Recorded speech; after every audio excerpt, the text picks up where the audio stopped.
entusiasmante, temos ficado de ver, nesta de hoje, o que Cristo diz de si mesmo. Né? Já vimos que os evangelhos são relativamente à origem deles, né? Tem uma origem muito próxima da vida de Cristo. Né?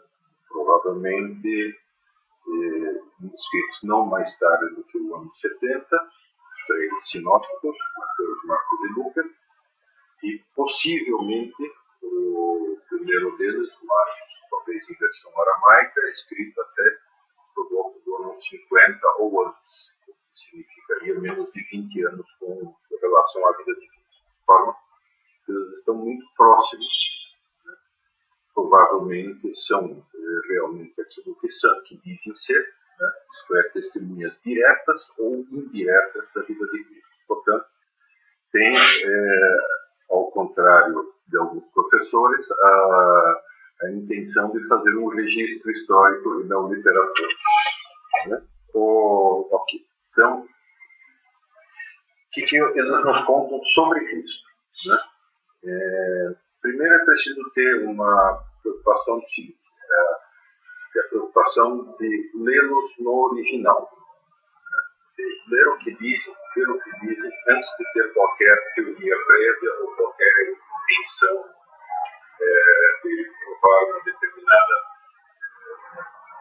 atitude exegética ou pseudo-exegética ou o que for. Porque o modo como eles narram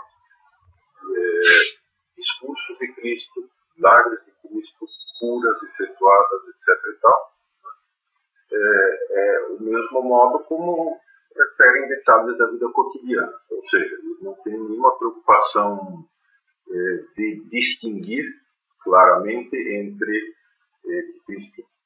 Isto seria uma coisa que se pode manter como histórica, isto não se pode manter como histórica.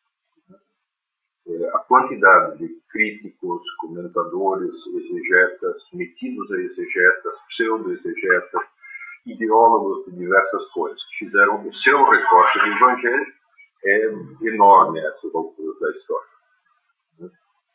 Tem todos os Cristos que você quiser, o Cristo esotérico, o Cristo hippie, o Cristo sufista, o Cristo revolucionário marxista, o Cristo, todos os que você quiser. Né? Agora, os evangelhos não fazem nenhuma distinção nesse sentido. É uma narrativa em bloco que eles apresentam. Vida, paixão, morte, ressurreição. E o tom, o modo como narram é o mesmo. Ou seja, claramente a intenção ou você aceita isso como um todo, ou você rejeita isso como um todo. Né? A versão Cristo-Socrática, que é uma dessas muitas, né? Isto é, o Cristo que teve ensinamentos sapienciais, bonitos, etc., como Sócrates e tal, né? Então, do qual se poderiam aceitar os discursos, mas não os milagres, é uma construção tão falsa quanto o Cristo esotérico que aparece nos evangelhos apócrifos, por exemplo, né? No de Judas, que já mencionamos. Muito bom. Então, quem é Cristo? Tal como aparece nos evangelhos. Muitos dizem que é um grande mestre de moral. Né?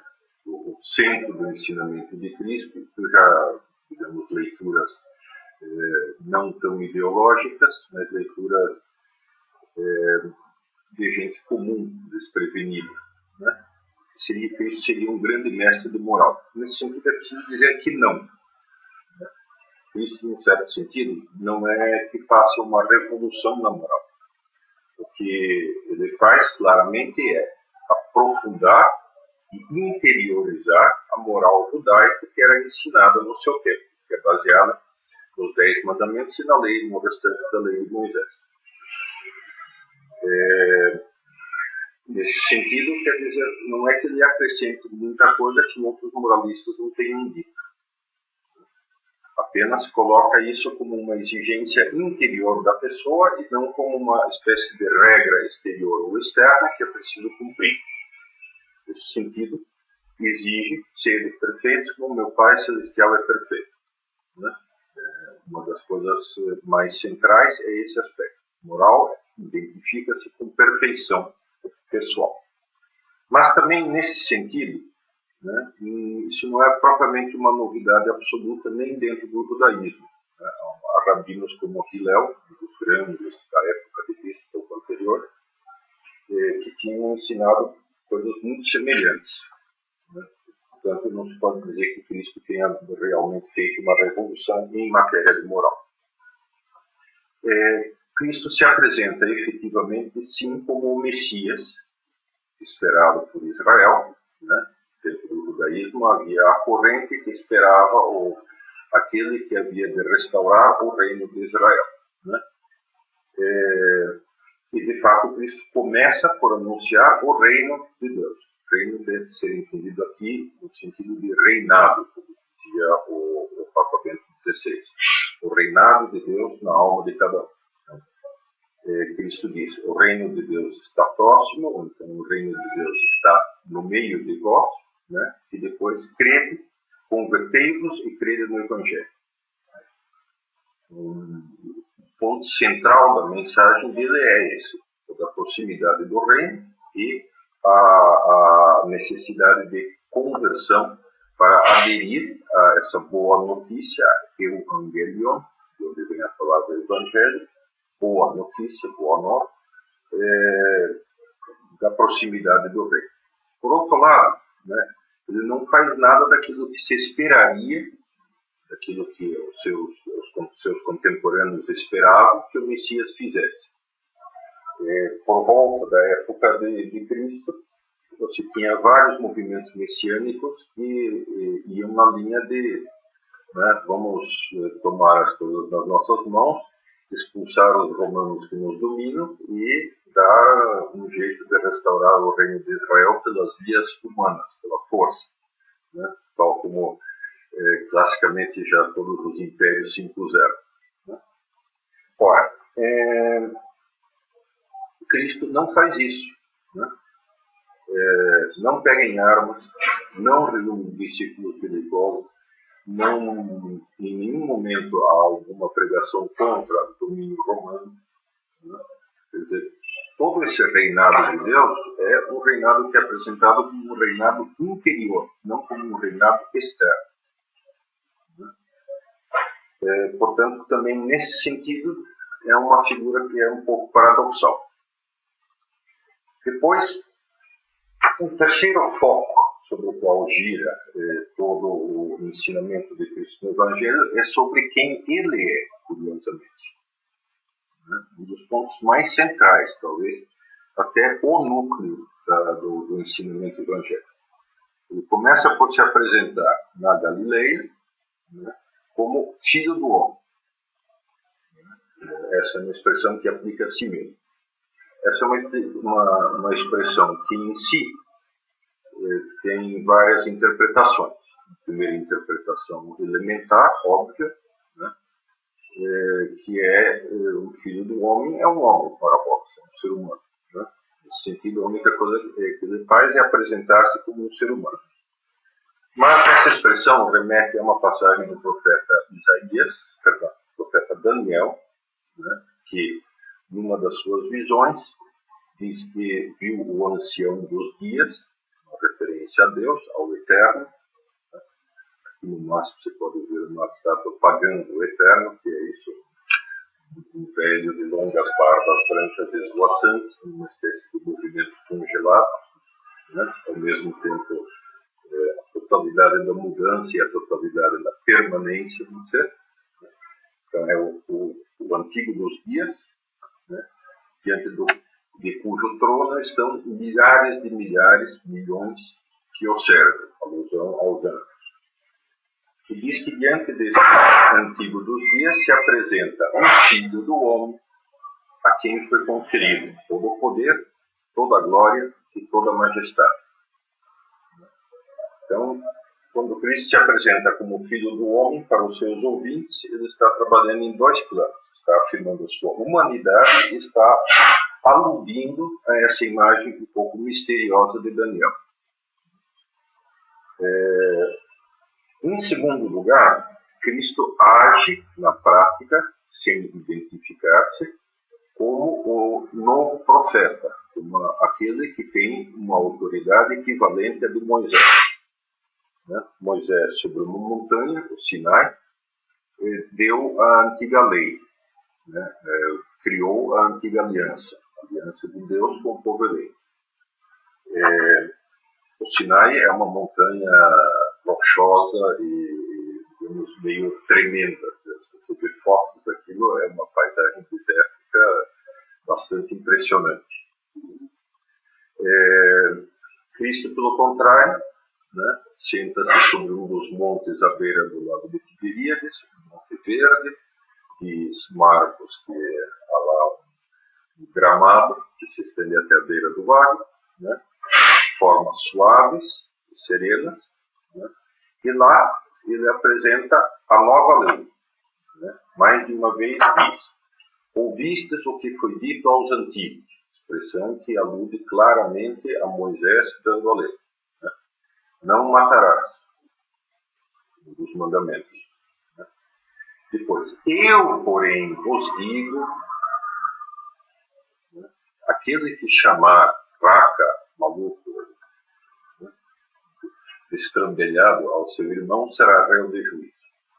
Ouvistes o que foi dito aos antigos, não adulterarás. Eu, porém, vos digo, aquele que olhar como para uma mulher desejando-a, já adulterou com ela no seu coração, e assim por diante. Né? Ou seja, nos seus ensinamentos de moral, ele não desautoriza Moisés, mas ele diz: eu sou a nova versão autorizada. Esse eu, porém, vos digo, para o judeu era impensável. Né?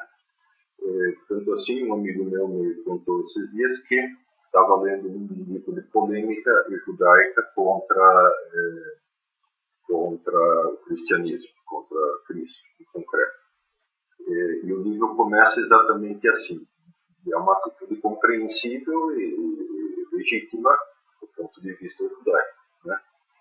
O livro começa dizendo: ninguém pode ser maior do que Moisés, portanto, Cristo não pode ser maior do que Moisés. E, de fato, essa era a atitude que naturalmente o judeu devia ter, se era fiel, aonde encontrar um ensinamento desses. Além disso, né, Cristo chama a Deus de Pai, coisa que também no contexto judaico era impensável, não só no contexto judaico. Nos textos sagrados de diversas religiões, Deus é chamado de Pai, mas claramente no sentido metafórico. É a fonte, a origem, o princípio, aquele de quem somos uma imagem, um retrato, enfim, mas não no sentido de proximidade ou de intimidade, exatamente. Né? Isso chega a tal ponto que os judeus, em muitos casos, não escreviam o nome de Deus para não cometerem uma irreverência, uma falta de respeito. Né? Isso até em alguns jornais escritos em São Paulo, em português, você vê lá, né, D-US, para não se colocar o nome de Deus à toa, não se usar o nome de Deus em vão.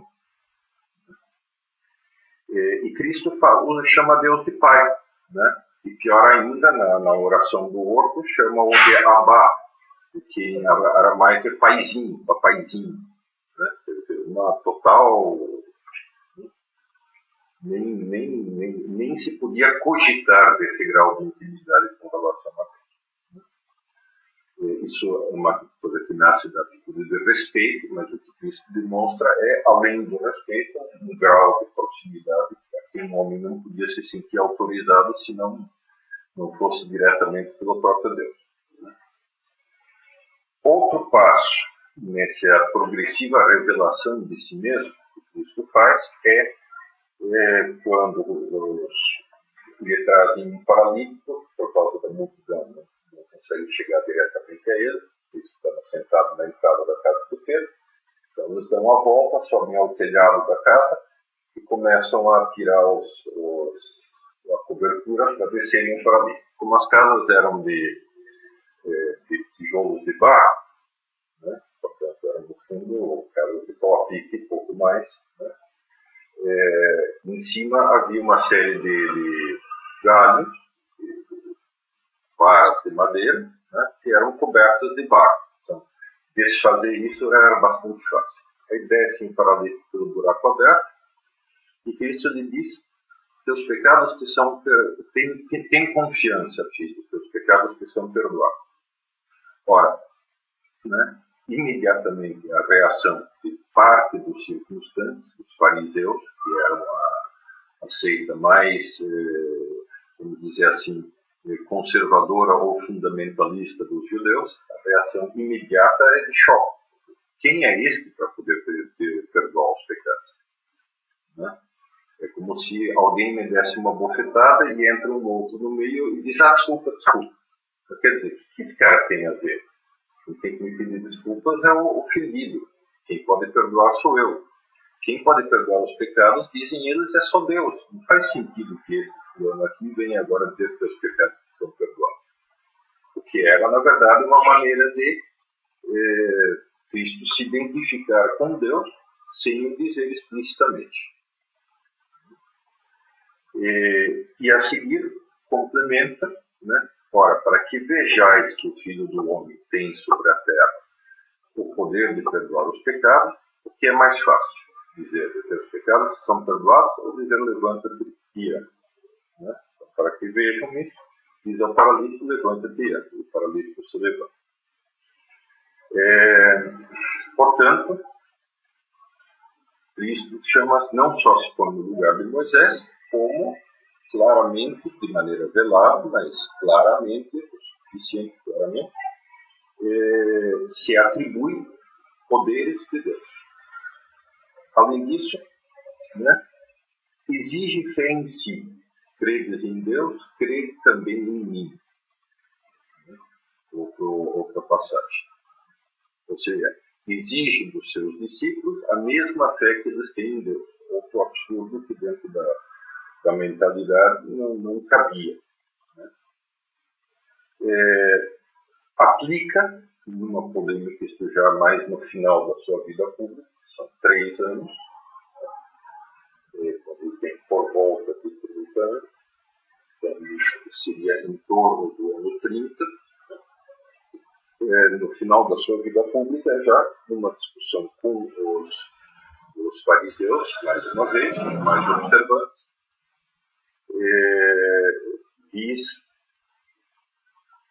atribui a si próprio claramente o nome de Deus. Antes que Abraão fosse, eu sou. Esse eu sou é o próprio nome divino, é aquele que Deus revelou a Moisés no episódio da sarça ardente no Antigo Testamento, quando autoriza Moisés a ir falar em seu nome ao povo eleito e tirá-lo do Egito. Então, para a mentalidade judaica, eu sou é o nome divino que não se pode pronunciar, né? Yahweh. E isso sim já é um grau tão grande de identificação com Deus que os circunstantes pegaram em pedras para apedrejá-lo. Como o templo estava nesse momento na fase final de construção por Herodes o Grande, no caso, de reconstrução, mas exatamente na forma geral, que lhe deu uma majestade, uma grandeza e um esplendor que nunca antes tinha tido, pedras não faltavam no lugar. Então, quando pegam em pedras, esse é o tipo de detalhe de quem tem a cena visualmente presente. Né? Então, Cristo se identifica com o próprio Deus. Depois, aos apóstolos, né, aí sim, na intimidade, né, ele se revela com uma clareza absoluta. Né? A Filipe, que ele diz, por assim dizer, um círculo, né, mas diz, chega de enrolação, e diz-nos uma vez, né, mostra-nos o Pai e nos basta, dizendo literalmente. Cristo responde: mas Filipe, tanto tempo estás comigo e ainda não percebeste? Eu e o Pai somos um. Portanto, identifica-se de maneira clara, absoluta e sem nenhuma restrição com o próprio Pai. com o próprio Deus. E por último, né, quando é interrogado pelo sumo sacerdote, que fala nesse sentido em nome do povo hebraico, tradicionalmente, né, claro que sem implicar uma participação do povo inteiro, dos indivíduos, de todos os indivíduos do povo de Israel, mas que sim, fala em nome do povo de Israel como representante oficial. Né? Então, diante do sumo sacerdote, que mesmo que historicamente não fosse uma figura 100% honesta, o próprio Talmud judaico, que é uma coletânea de escritos rabínicos, comentários à lei, né, e de midrashim, de episódios, historinhas edificantes, a família de Anás e Caifás é amaldiçoada. Né? Ai de nós por causa de Anás e Caifás. Então, mesmo que individualmente o Caifás não fosse a pessoa mais maravilhosa que se possa conceber, era o representante oficial do povo de Israel. E este interpela a Cristo, quando Cristo já está preso, e lhe diz-nos de uma vez, se tu és o Cristo, o Filho de Deus vivo. Né? Portanto, aqui ele contrapõe, ele sobrepõe, na verdade, duas coisas. A messianidade, o papel de Messias, o Cristo, o ungido de Deus, o Messias, né? E o Filho de Deus vivo, entendido aqui não como metáfora, mas como uma literalidade. Quando Cristo diz, tu o disseste, eu o sou, usa novamente o nome divino, eu o sou, né? E Caifás vira-se para o restante do Senado, chamado Sinédrio, que era o Senado do povo judaico, e diz, que necessidade temos de mais provas? E ele blasfemou. Então, com isso está claro, e com isso pensamos dentro da mentalidade judaica, ele é réu de morte. Ou seja, em resumo, Cristo, como centro da sua mensagem, Cristo apresenta-se como Filho de Deus, o próprio Deus, e por isso se deixa condenar à morte. Diante disso, são possíveis basicamente três atitudes, né, que é, ou isso se aceita, né, e para isso, digamos, se tem que contar com algo mais do que apenas a razão. A razão pode dizer, não posso negar que Deus te tenha eventualmente tornado presente como um ser humano, embora seja necessário tentar depois entender o que isso significa. Enfim, a razão pode baixar as armas e dizer, bom, aqui, né, não tem outro jeito senão aceitar a possibilidade. Para aceitá-la, eu preciso de algo mais, de confiança em Deus, que se teria revelado por Cristo, de confiança em Cristo. A segunda atitude possível é dizer, não, isso não é possível, isso não existe. Né? Ora, se eu digo isso, né, então eu sou obrigado a supor duas coisas. Ou que ele era um farsante, um vigarista, mais um desses muitos que há sobre a face da Terra e ao longo de toda a história, né, ou um louco. Essas duas últimas têm um problema sério. Né? Quer dizer, por um lado, não se conhece, no caso de um farsante total, puro, pleno, né, que cedo ou tarde não se tenha desmascarado. Os gurus que gozam de uma certa popularidade durante um certo tempo, né, na alta ou na baixa sociedade, que andam de Mercedes por aí, ou de Audi, ou o que for, né, e que em geral enganam as pessoas, conseguem enganá-las durante um certo tempo, mas não por muito tempo. Depois são esquecidos pela história. Né? Seja como for, em nenhum caso, vigaristas conseguiram dar origem a um movimento que durasse tanto como o cristianismo. A outra hipótese, a de ser um louco, né, se choca com o fato de que também coisas criadas, coisas que são nitidamente, digamos, têm um certo índice de desequilíbrio mental, né, também costumam ser de vida curta. Há uns tempos atrás saiu a notícia de um madeireiro no Acre, um seringueiro no Acre, que matou uma série de 2 pessoas porque Deus teria dito que eu fizesse. Claramente era um caso de desequilíbrio mental. Né?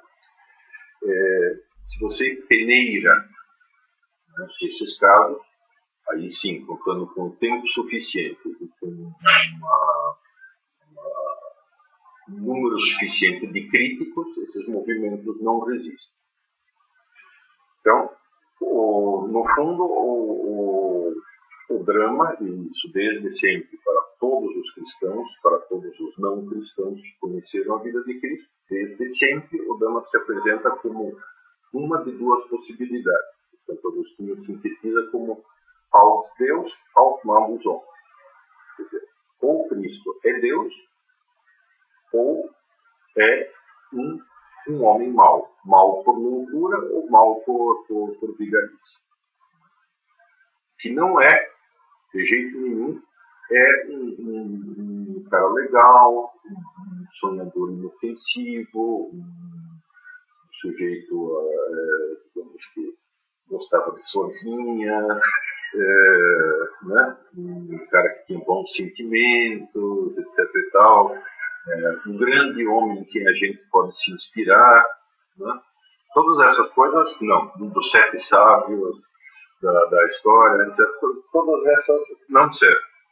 Todas essas são explicações que explodem quando entram em contato com Cristo, que diz, olha, eu sou Deus, eu sou homem e eu sou Deus. Interessante também, Henrique, os testemunhos indiretos que o Evangelho traz, né? São João Batista, ou mesmo da boca de Pedro, né? O reconhecimento desses homens acerca da natureza de Cristo, né? Isso, muito interessante também, bem nessa linha que a gente estava falando, né? Depois do desaparecimento de Cristo, pela morte e pela ascensão, ou pela ascensão, como quiser o freguês, né? Desde que depois de uma boa reflexão, né? Mas os apóstolos começam a pregar, a anunciar Cristo, e os judeus os perseguem. E numa reunião do Sinédrio, perguntam o que vamos fazer com esses homens que estão espalhando por toda Jerusalém a doutrina deste cara que, né, nós acabamos de mandar à morte. E Gamaliel levanta-se, que é um dos rabinos mais famosos, professor de São Paulo, né? Há ensinamentos diversos deles recolhidos nos escritos judaicos, pós-bíblicos, né? Portanto, do ano 100 para frente. Né? Gamaliel levanta-se e diz: vários outros já se levantaram proclamando ser o Messias. Né? E o que aconteceu foi que ou se dispersaram sozinhos ou foram destruídos pelos romanos. Se estes homens forem de Deus, né, não temos o direito de interferir naquilo que Deus faz. E se não forem, eles se dispersarão sozinhos. É melhor que não façamos nada. Ou seja, Gamaliel representa exatamente o tipo da pessoa equilibrada diante dessa coisa do fato de Cristo, que é um fato absolutamente, como dizem os italianos, sconvolgente, o fato de vira tudo de cabeça para baixo. Né? Se é, melhor não atacar, porque, como diz o próprio Cristo, a pedra que os construtores rejeitaram foi feita pedra angular. E ai de quem se estrelar contra ela, ai de quem cair sobre ela. Se não, se desfará sozinho, desaparecerá sozinho. Ora, a morte da igreja já foi anunciada praticamente desde o ano 300 com segurança. Primeiro foi perseguida pelos judeus, depois pelos romanos, e depois teve a morte anunciada mais ou menos a partir do ano 300 já, pelo pagão Celso e em todos os séculos posteriores. A tal ponto que tem uma história divertida, que parece que é um fato, né? Dizem que Napoleão tinha uma atitude ambígua, fomentava a igreja até certo ponto, porque não queria criar problemas com a população, por outro lado também ele pessoalmente não tinha nada. Né? Em um determinado momento em que foi contrariado, ele prometo, juro que vou acabar com a igreja católica. E um tio da sua esposa, né, cardeal de La Rochefoucauld, e disse: Majestade, faz 2000 anos que nós estamos tentando acabar com ela e até hoje não conseguimos. Então, faz 2000 anos que tanto os inimigos de fora quanto os inimigos de dentro, que somos nós, né, mesmo que com boa vontade, mas enfim, muitas vezes não à altura, estamos tentando acabar com a igreja e até hoje não conseguimos. Então, também isso é um mistério muito curioso. Então, o fato é isso. O que Cristo apresenta é, né, que ele é Deus. E que o reinado de Deus, através dele, se torna presente no mundo. Que nesse sentido é que ele é o Messias esperado por Israel. Nas próximas a gente veria, respectivamente, paixão e ressurreição de Cristo, como a pedra de toque final dessa afirmação de Cristo. Né? E depois, mais para frente, em que sentido isso cumpre a expectativa judaica, ou seja, o cumprimento das profecias, da lei e dos profetas, como se diz no Evangelho. Né? Então, muito obrigado.